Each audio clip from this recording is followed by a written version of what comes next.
The world produces enough plastic each year to build 50 pyramids of Giza.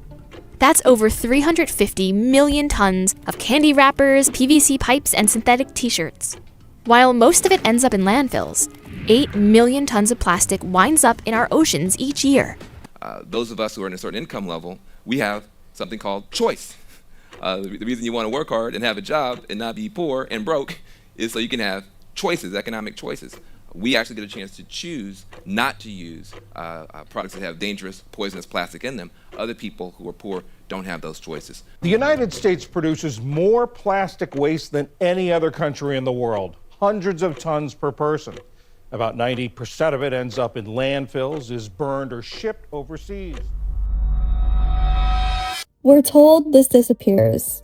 Once it leaves our homes, it's no longer our problem. We recycle, we toss it, we feel better. But somewhere else, someone else is living inside our convenience. And the system depends on you never seeing this. The world's plastic problem isn't an accident. It's a supply chain, and it ends in places you're never shown. Your convenience is paid for by people who don't get to choose.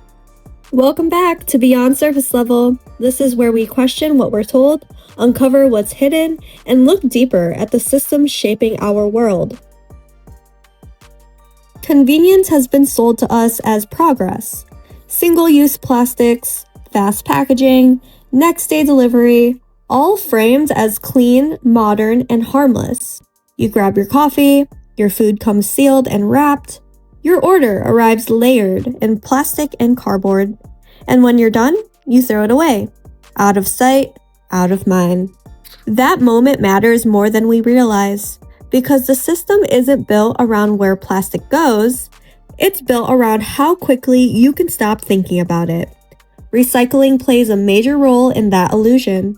The symbol is comforting. It tells us we did the right thing, that we were responsible. But responsibility was never the goal. Feeling finished was. And as long as we believe plastic disappears once it leaves our hands, the system keeps running exactly as designed. So if it doesn't disappear, where does it actually go? When we throw away plastic, we imagine one of two things. Either it's recycled or it's gone. But for most plastic, neither is true. Only a small fraction of plastic is ever recycled. The rest is landfilled, burned, or shipped elsewhere. For decades, wealthy countries have quietly exported plastic waste, labeling it as recycled material. On paper, it looks responsible, but in reality, it's a transfer of harm. Shipping containers filled with plastic leave ports in wealthy nations and arrive in countries with fewer resources to manage it. Once it's there, the burden shifts. The pollution, the health risk, the environmental damage, all absorbed somewhere else, far from the consumers who created it. Recycling didn't fail. It did exactly what it was designed to do. It made us feel responsible without forcing the system to change. And once plastic arrives in these places, life changes. In many communities receiving foreign plastic waste, there is no safe infrastructure to handle it. So plastic piles up. It fills open landfills. It clogs the rivers, lines, roads, and shorelines. When there's no room left, it gets burned out in the open. That smoke carries toxic chemicals into the air people breathe every single day. Children walk past it on their way to school. Families live right beside it. Some will sort through it by hand, hoping to find something they can sell. Not because they want to, but because survival leaves no alternatives. This isn't accidental exposure, it's daily life. And what makes this harder to accept is that much of the plastic found in these places isn't local. It's foreign packaging, foreign brands, foreign convenience. This isn't about poor choices made elsewhere. It's about a system that decided some people could absorb the damage so others never had to see it. So why these countries? Plastic waste doesn't end up in poor countries by chance. It follows incentives.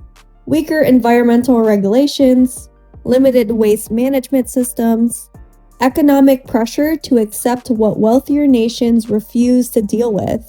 For some governments, importing plastic waste is framed as opportunity, jobs, recycling income, global trade participation. But the reality rarely matches the promise. The volume overwhelms systems that were never built to handle it. And once the plastic arrives, there's no easy way out. This is where power matters.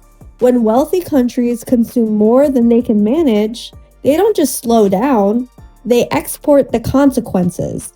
Plastic follows the same path as many global industries before it, towards places with the least ability to say no.